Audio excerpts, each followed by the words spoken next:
Бүргөндү айыл өкмөтү, Достук айыл өкмөтү, Шамалды Сай шаары, Теңдик айылы, ушул айыл шаарлар 2022 жылы таза суу боюнча Кореянын долбооруна кирген эле да.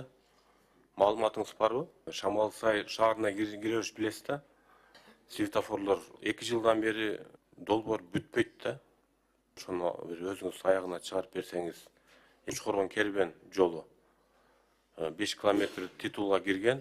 Бүгүнкү күндө 2 километр ашыгы болду. Кум айылына жана Жарбаш айылына чейин дагы бир 2 километр калган. Титулга кирген, бирок күздө бүтүрөбүз деп бүгүнкү күнгө чейин иш аягына чыга элек да. Ошондо өзүңүз көзөмөлүңүзгө алсаңыз, Бүргөндү айыл аймагында Жаштык жеңиш жолу, ошондо Өшкөн айылына кеткен жол аябай талкаланып, жол начар болуп калганда, ошону 2025 жылга титулга киргизип өзүңүз жардам берип койсоңуз. Бердибаев мен сунуш берет элем, жогорку кеңеште комиссия түзүш керек, арест боюнча. Булардын ишмердүүлүгү боюнча аябай бир нааразычылыктар көп да. Аресттин иши аябай жакшы деп силерге кайсы орган аныктап берет өзү? Эртең АУПнын ички каналдары, ички арыктар сизден балансыңыздарга өтөт да. Кандай конкреттүү пландарыңыздар бар? Рахмат. Мен таза суунун жетекчисине суроом бар да. Жалал Абад областында Нокен районуна караштуу Бүргөндү айыл өкмөтү, Достук айыл өкмөтү, Шамалды Сай шаары, Теңдик айылы, ушул айыл шаарлар 2022 жылы таза суу боюнча Кореянын долбооруна кирген эле да. Маалыматыңыз барбы? Самирбек Бешалич, туура 2022 жылы Корея Республикасынан атайын делегация келип, Нарын дарыясынан сууну ошол Кызылкаядан баштап Шамалсай, Бүргөндү, Ношкен, Жалал Абадтын Бек Абадына чейин чоң суу водовод тартып суу беребиз деген проект болгон экен. Мен кийин келгенде бул боюнча тактадык, биз кат жөнөттүк Корея Республикасына, через МИД Корея Республикасына. Ал жерде Корея Республикасынын экономика министрлигинин атайын отделы бар экен, отдел инвестиций деген. Бул бизде азыр дагы эле ошо ТОнун, пред-ТОнун разработкасында турабыз, албетте биз жылдырабыз деген. Бирок бул боюнча Бактыергеш Төрөбаевга да айтканда, Бактыергеш айтты, жакын арада посольство менен жолугуп, дагы көтөрөбүз бул маселени депчи. Эми чын айтканда бүгүн жок дагы эс эмес, бар да эс эмес болдут да, Замирбек Бешалич. Бирок мен сизге ойлойм 1 айдын ичинде маалыматты берем. Жок же барын. Аксы районунда Учкоргон айыл өкмөтүчү?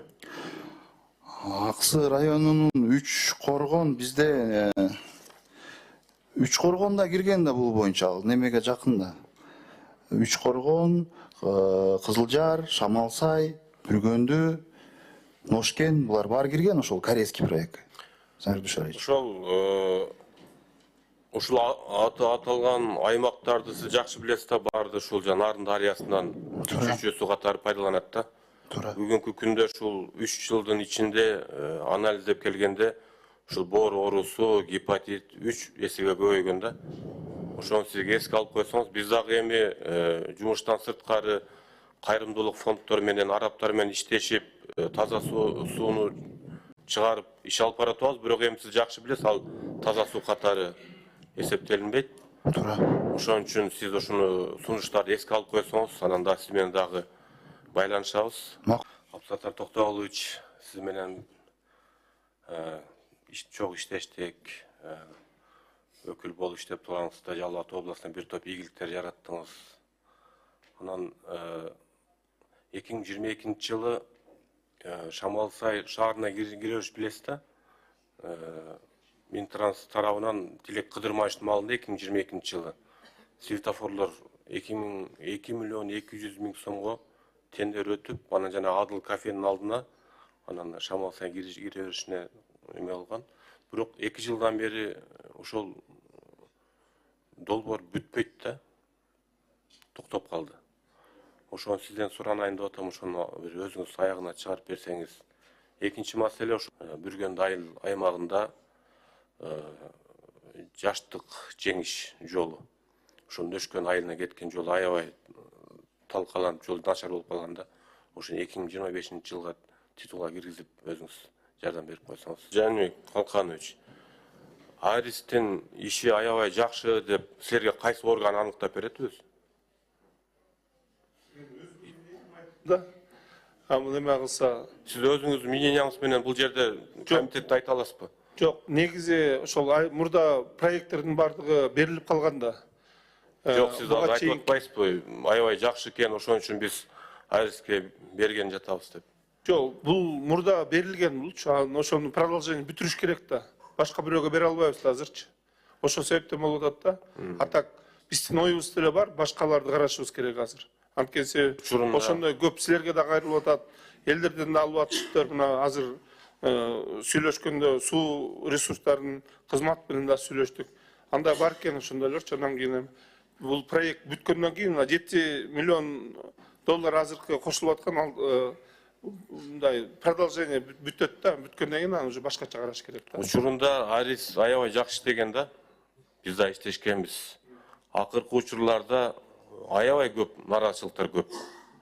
Өздөрү отурушуп эле ушул 3-4 подряд чакырып эле пакет менен эле эч кандай госзакупка жок буларда. Анан бир арабасы жок, бир лопаткасы жок, бир техникасы жок ишкерлерге көптөгөн объектилер берип коюшкан. Мен Улан Бердибаевич мен сунуш берет элем, жогорку кеңеште комиссия түзүш керек бул Арис боюнча. Булардын ишмердүүлүгү боюнча аябай бир нараачылыктар көп да. Рахмат. Рахмат, Сәбек Дүйшәлиевич, сиз айткан маселе боюнча биздин комитеттагы аталган маселени көтөргөн. Кудайым буйрса биз өзүнчө күн тартибибизге киргизип, Аристин ишмердүүлүгүн тагданы ошол жерде талкуулайбыз, сизди да чакырабыз ошол жерде. Андан кийин керек болсо аталган маселени жогорку кеңешке, палатага дагы чыгарабыз. Жаныбек Калганович, менде кыскача суроо бар. Мына буга чейин таза суу ичүүчү сууну Госстрой тейлеген да. Да, Госстройдо болчу. Эми силердин министрликке өтүп атат. Өттү. Мына АВПлар толугу менен ушул жылы райондук суу чарбаларга өтөт. Туурабы? Да. Эми ушул долбоорду даярдаганда эртең эле жаз келет да.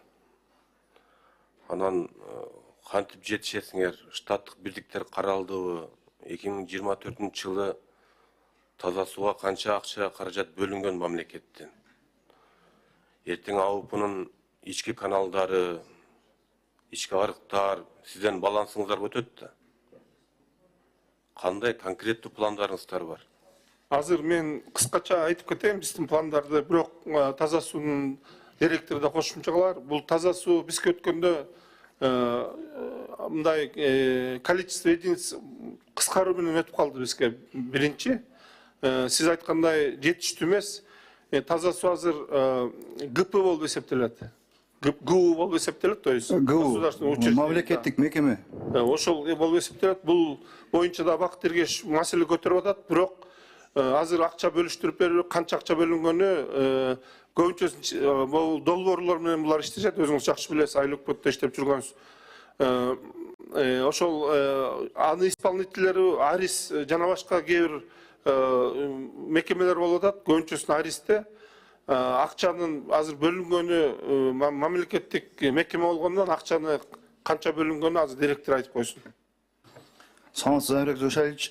Бүгүнкү күндө таза суу мамлекеттик мекемеси суу ресурстар кызматынын алдында бизде жалпы 30 киши иштейт. 4 киши топ МОП болсо 26-сы трудовой договор менен иштейт, госслужащий эмес. Жалпысынан бүгүнкү күндө бизге 3 багыт коюлган. Бул капиталдык салымдар беренеси аркылуу курулуш, бул развитие деп коет, развитие инвестиций могу донорский источниктер боюнча экинчи багыт, үчүнчү багыты эксплуатация деп жаңы багыт коюлду. Эксплуатацияда сиз айтып кеттиңиз АВП деп. Бул АВП ирригацияга караштуу, а таза суда СОПВ, МПЛР да. Жалпысынан 600дөн ашуун СОПВ, МПЛР бар республика боюнча. Бирок биздин план боюнча туруктуу таза суу системасын камсыз кылуу максатында эксплуатацияны өзүбүзгө алабыз деген план коюлган. Анан бүгүнкү күндө биз биз Нарын району менен Сузак районунан пилоттук режимде баштайбыз деп турабыз. Эки райондон эксплуатацияны бирок РУВХнын алкагында жасалат бул. РУВХнын бирдик күчү менен жасалат бул. Эмне дегенде азыр дополнительно штат ачканга возможность жок. Кийин спецсчет ачылып, тариф менен көбөйтүү деген максаттар коюлган. Эксплуатацияга эки район пилоттук режимде алынат. Анан ал пилоттук режимде алынганда аерде кандай мүчүлүшүктөр, кандай бир ошибкаларды учетко алып туруп, андан кийин башка 38 районго эксплуатация боюнча кабыл алабыз. Бул ушул таза суу системасын туруктуу кармоо үчүн. Эмне дегенде курулуштар болуп атат. МП, СОПлерде керектөөчү адистер жок болгондуктан кайра эле бузулуп, кайра эле курулушка келип аткандыктан болуп атат да. Кызматчылар жетишпейт. Райондук РУВХ деп атпайбы, райондук суу башкармалыгынын адистер менен чогуу чараң таза суунун кызматкерлери иштерди алып барат. Бирок буларга дагы ошол проекттерди өткөзүш үчүн буларга да подкрепление керек негизи. Жаныбек Калканович, айылдын ичиндеги ички арыктар, ички каналдардын баары сиздердин балансыңыздарга өтөт. Постепенно өтөт да, поэтапно. Постепенно эмес, 2025 жылга чейин конкреттүү өтөт. Ал иш жүрүп атат, сиздин кабарыңыз жокпу? Жүрүп атабы иштер? Жүрүп атат, ал ички чарбалык каналдарды өзүбүзгө баланска алып атабыз. Силер алган милдеттүүсүңөр да. АУП силердин балансыңар өткөндөн кийин силер ички арыктарды алган силер милдеттүүсүңөр, туурабы? Айыл өкмөттө калып калбайт да. Ошону айтып атам. Эртең февраль-мартта иш башталат.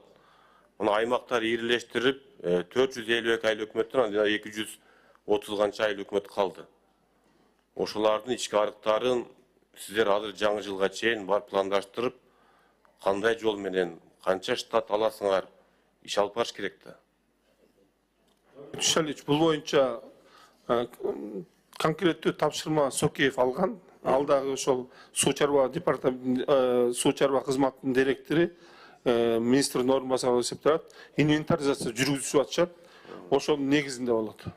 Рахмат.